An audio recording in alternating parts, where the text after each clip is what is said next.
After the will reading, my family threw me out without a cent. I went to use the old card my grandpa had left me, but the banker turned pale and shouted, "Sir, quickly, look at this." I was in shock when I discovered that. My name is Will. I'm 31, the oldest kid, and the guy who knows which cleaning solution gets gum off hardwood. I'm a janitor, not facilities engineer. A janitor. Night shifts, bleach hands, keys on a jingling ring. For years I lived in my mother's house with everyone else. Mom, my stepdad Pete, and my sister Kayla, paying half the bills temporarily. Temporary somehow turned into permanent. I fixed the boiler, unclogged drains, and boiled pasta when they forgot to eat. That was me, the quiet one with a plunger in one hand and a trash bag in the other. The day after Grandpa's funeral, we were all in the kitchen. Same house, same chipped mugs, same smell of burnt toast. I had my work hoodie on because grief doesn't change your time card. Mom stood at the sink, tapping her nails on a glass like it was a metronome for her patience. "Don't start with me today," she said without looking up. "You know what your grandfather really wanted." I blinked. "We just buried him." Pete folded the newspaper. "And tomorrow we read the will," he said, "common that way people get when they've already decided your part in the story. You'll be respectful. You won't make it weird." Kayla slid her phone into her back pocket and gave me the kind of smile you keep for a cashier you don't tip. "No speeches, Will. No martyr routine. Grandpa loved all of us." I stared at the coffee machine. It hissed. I could see my face in the chrome. Tired, stubbled, older than I felt. "I'm not planning a speech." "Good," Mom said. "Because you've lived here rent cheap for years. Don't forget who carried who." "I paid the mortgage last winter," I said. "Twice." She flipped the dishcloth over her shoulder. "Don't get dramatic." The house creaked, the way it does when ghosts move from one memory to another. My phone buzzed with a schedule change. Night crew short-staffed. Again. I put the phone away. Pete finally looked at me. "Whatever the lawyer says tomorrow, we divide things fairly." "Family first." "Fairly," Kayla echoed, like a word tasted for the first time. I nodded because nodding is cheaper than arguing. But under the nod, something tightened. Grandpa's old wallet sat in my hoodie pocket. Worn leather. A few receipts from the corner deli. And an ancient bank card he'd once pressed into my palm with a wink. "For emergencies," he'd said. I'd never used it. I figured he just wanted me to feel like I had a parachute. "Will," Mom said, voice sweet like medicine you give a child. "Don't embarrass us. You know how you get." "How I get," I repeated, and went to my room, the one down the hall, in the same house we all lived in, to lay out my only suit. The shoulder had a loose thread. I snipped it clean, and the scissors shook in my hand. I told myself tomorrow would be simple. Sit. Listen. Shake hands with the kind lawyer who smells like paper. Go home. Keep the peace. I told myself a lot of things that were about to stop being true. I became the family mop by accident. At 19, I dropped out a semester to help after Pete slipped off a ladder and couldn't work for a while. I took the janitor job thinking it would be a season. Turned into 6 years. Then 9. I was the one who set the trash cans out on Tuesday, who noticed the mildew before it became a health issue, who knew which bill was due because the envelopes were on the radiator, curling like old leaves. "Will can cover it," Mom would say, casual as weather. "He's practical." Kayla had a car Mom co-signed for, which somehow became my monthly payment during her between jobs stage. Pete liked subscriptions, streaming services, lawn care, something with premium in the name. Those renewals hit the joint account like pigeons on a church roof. I kept catching them. I worked doubles. I scrubbed soda off theater floors and gum off school desks and God knows what off hospital linoleum at 3 a.m. And I kept the lights on in a house that wasn't mine, but somehow was. Family helps family, Mom would remind me, usually after saying I was selfish. My favorite shift was at the library because the mess was quiet. People drop gentle trash in libraries. You don't need gloves to pick up a crumpled poem. After midnight, I'd push the wide mop down the stacks, and sometimes park it, and sit with a copy of Grandpa's crossword books.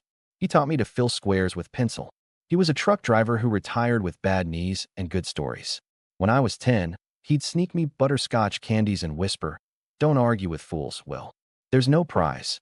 When his knees got worse, Mom moved him into our house until we figure out the care stuff. That lasted a year. I set up the spare room. I fixed the loose banisters so he wouldn't fall. I drove him to appointments, tucked the bank receipts into a folder, made sure his pills didn't get mixed up. He'd hand me his old wallet when we went out. "You carry it," he said. "Makes me feel less old." That's how his bank card ended up with me. I never used it. He always took it back, then forgot, then waved me off. Keep it. You'll give it to me when I need a donut. The day he signed his last check, Mom stood over his shoulder. We'll take care of everything, Dad. She loved calling him Dad when forms needed signatures. The rest of the time it was Harold. Tension built like laundry. It wasn't one thing. It was 100 small ones. Kayla stole my work boots because hers were too squeaky. Mom borrowed my emergency cash for groceries and came home with a new blender. Pete trimmed the apple tree and billed me for the shared expense because fallen fruit attracts pests on your side of the yard.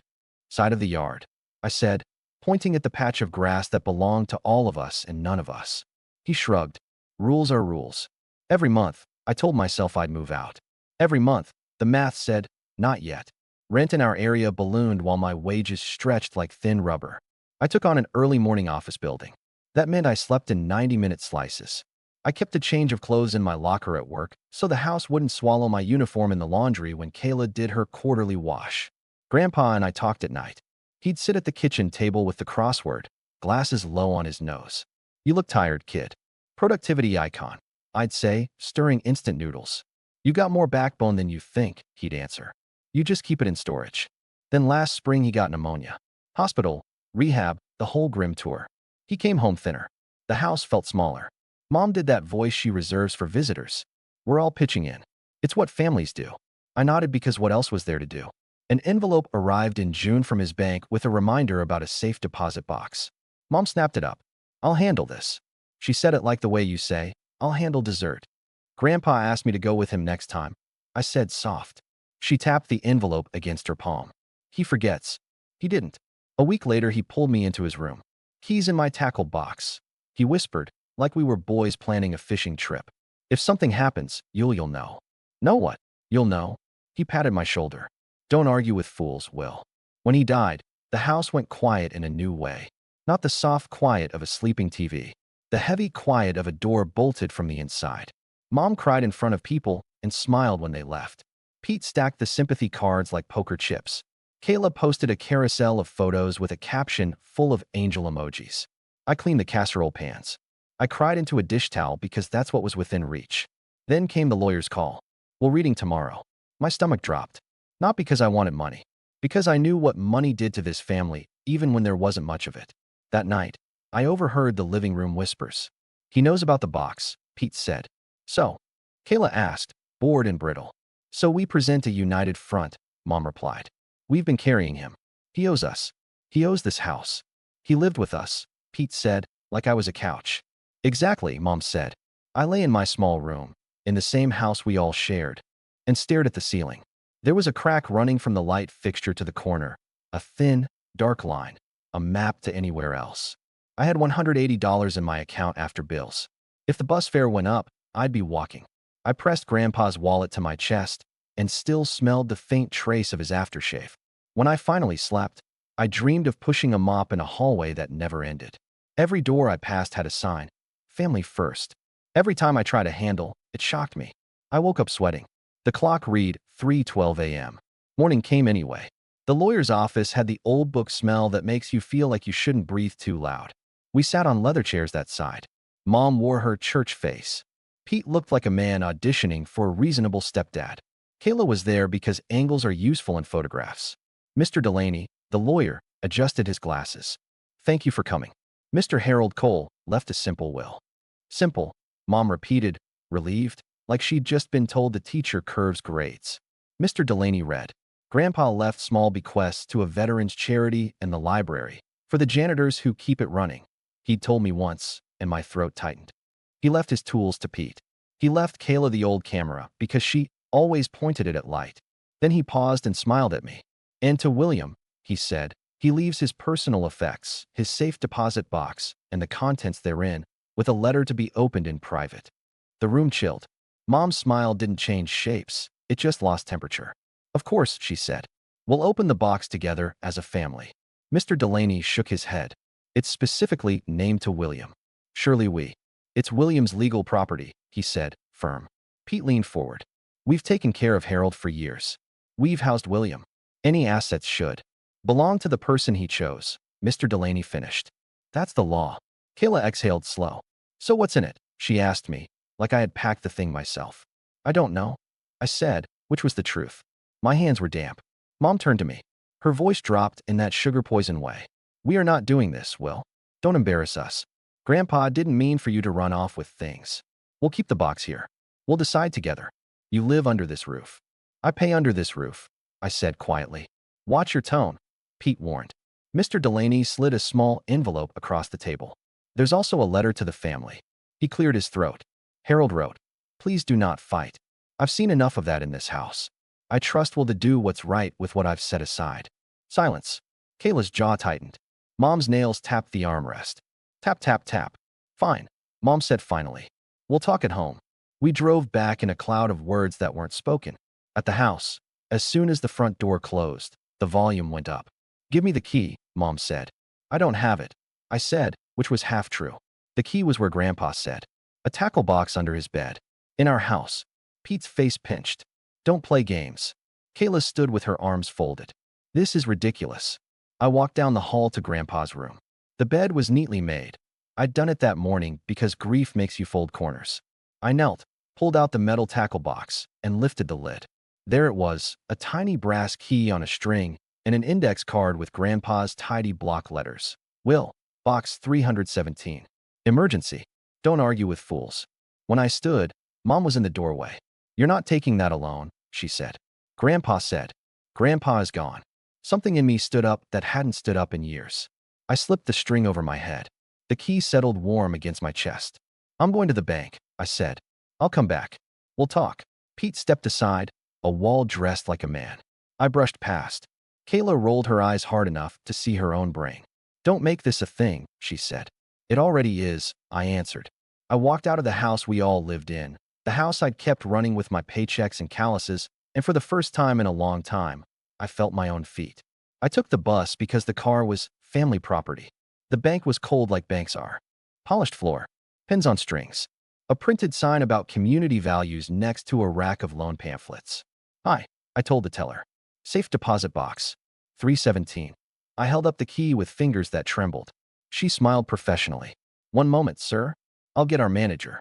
The manager arrived, mid-40s, crisp shirt, the kind of polite you practice. He led me to a small room and asked for ID. I handed him my license and Grandpa's old card because it felt connected to the whole thing. He glanced at the card, then at the screen. The blood left his face. Sir, he said, voice low. Quickly, look at this. He turned the monitor toward me. My mouth went dry. On the screen was an alert tied to the card number. It wasn't a balance. It was a freeze. A red banner. Fraud watch. Safe deposit access conflict. Contact executive desk. Under it, a string of notes. Dates. Attempts. Names.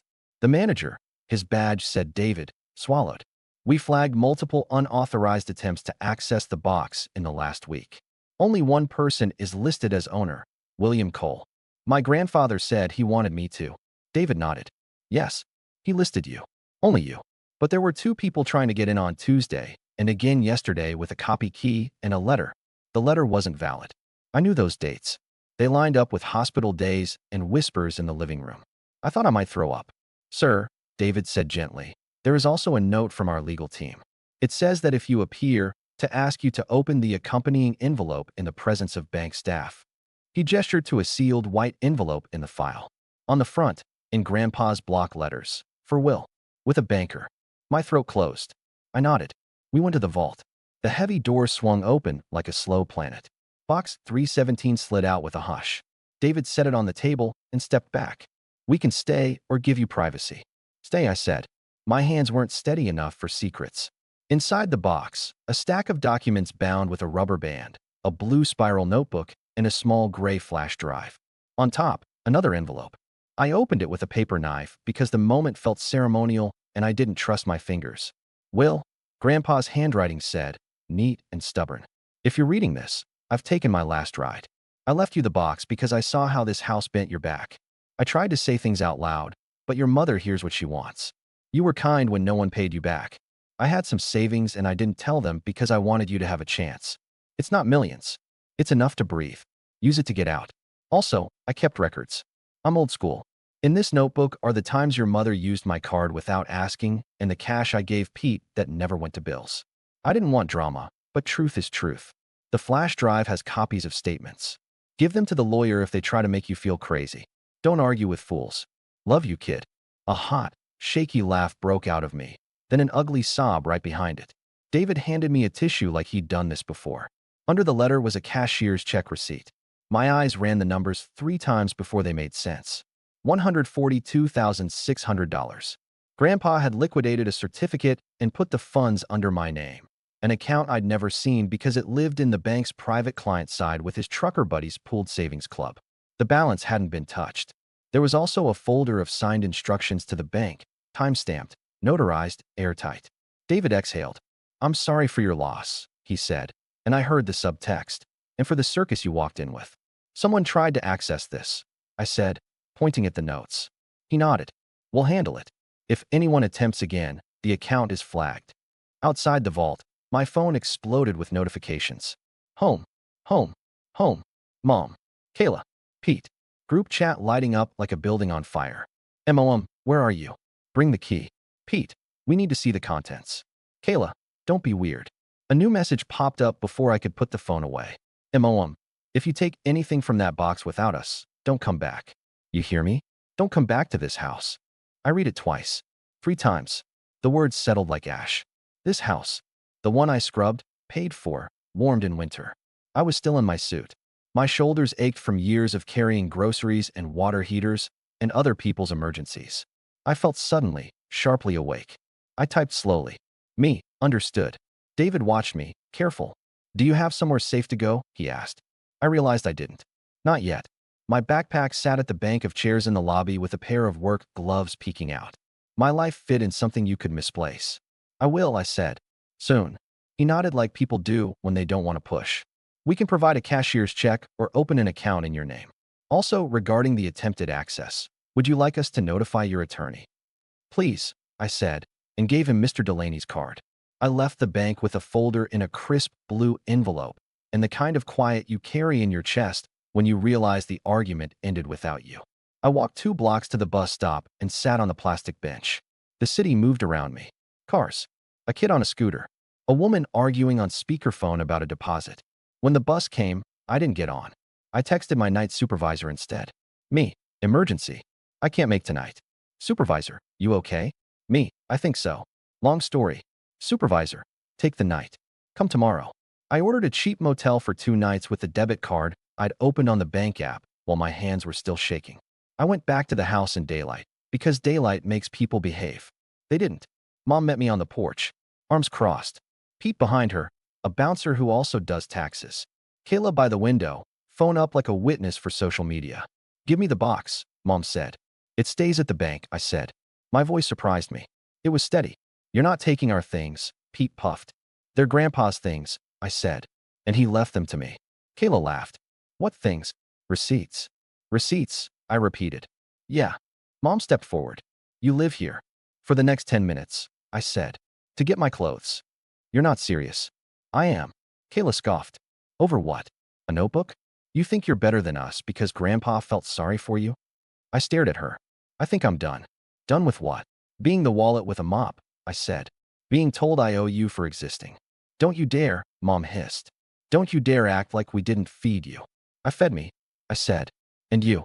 And the electric meter. And the winter. And the broken dryer. And the car you co-signed. Check the bank statements. Or don't. I don't care anymore. Pete stepped towards me. Lower your voice. I met his eyes. No. He stopped. I walked past them. In my room, I pulled my duffel from under the bed. Jeans, hoodies, socks. The photo of Grandpa and me at the lake. Both of us squinting because we'd forgotten hats. I took the toolbox Grandpa left Pete and removed my hammer and tape measure because I'd bought those and wrote my initials on the handles. Petty? Maybe. Honest? Definitely. On my way out, Mom blocked the door. If you leave like this, she said low, don't come back. There it was again. The brick they wanted to throw and call a pillow. I shifted the duffel on my shoulder. Okay. She wasn't expecting that. Her face flickered. What do you mean, okay? I mean I won't come back. Who's going to pay the bills? Pete blurted, and the question hung in the air like a string pulled too tight. Not me, I said. Wow, Kayla muttered. Unbelievable. I walked past them and felt the sun on my face, honest and simple. The key warmed against my chest. The bus stop was 3 blocks away. The duffel strap bit into my shoulder in a familiar way. I knew that pain. I'd carried it for years. This time it felt like forward motion. At the motel, I showered too hot and sat on the bed with the blue envelope. I called Mr. Delaney. He answered on the second ring. I have Grandpa's notebook, I said, and the bank flagged attempts from my family. He didn't say I figured. He said, bring it in tomorrow. We'll make copies. We'll make a plan. I slept like a person who'd been holding their breath since they were 19 and finally found the surface. It's been 6 months. I'm still a janitor, still like empty buildings at night. Now I rent a small studio with a lock that's only mine. The first evening I ate pizza on the floor and cried when the heater kicked on. It sounded like safety. Grandpa's money gave me options, not yachts, breath. I paid the deposit and a couple months' rent, replaced my boots, started an emergency fund, opened a savings account only I control. I still budget tight, but the bear lives in another forest now. Through Mr. Delaney, I sent letters. Stop trying to access Box 317. Talk to my lawyer. No fireworks, just paper. Mom texted you lied, and I said, I stopped agreeing. Pete sent a contributions spreadsheet. I ignored it. Kayla posted betrayal songs. I muted her. Boundaries are quiet doors that lock. A week later, David called. One more envelope. Open when your hands stop shaking. Inside, a Polaroid of Grandpa and me over a crossword. On the back, 6 letters, starts with R. What you build when you stop letting people use you. Answer, respect. I carry it in my wallet. Work is still work. Loud hospital, scared spills, machines beeping. I push the mop and hum. I asked off doubles. About time, my boss said. Now I get Saturdays, see the river, cook eggs without counting bread like coins. 2 months ago I passed the old house. Long grass, ragged apple tree, overdue notice on the door. No triumph, just distance. Last week Kayla texted, I'm sorry I was cruel. I said I hope she was okay. She sent a photo of Grandpa's camera. Started a class. People can surprise you. My boundaries aren't punishment. They're a fence around my own garden. Mom hasn't apologized. She wrote about loyalty, blood, and the house you abandoned. I didn't answer. Blood isn't a hall pass. Loyalty isn't a leash. That house was a weight. I put it down. I keep the bank folder in my desk, not to feel rich, to feel sane. Grandpa didn't change who I am. He gave me space to be the guy who fixes things and finally shows up for himself. I still hear Mom, don't embarrass us. My answer now, I'm not your embarrassment. I'm your mirror. Every morning. I am not a wallet. I am not a mop. I am a person. If you're where I was, one favor at a time, temporary, forever. Hear Grandpa's line. Stop arguing with fools. There's no prize. Put your backbone to work. Open the door. It'll feel like betrayal to the users. Not your problem. Your problem is your life. Grandpa's last words. You're good, well. Don't let them tell you different. I don't anymore. I'm not a headline or a miracle. I'm a janitor who got thrown out after the will, went to the bank with an old card, saw a manager turn pale, and learned the real inheritance is deciding your life is yours. It didn't end with a fight. It ended with a key on a string and a door I finally walked through. I lock it every night, and I sleep.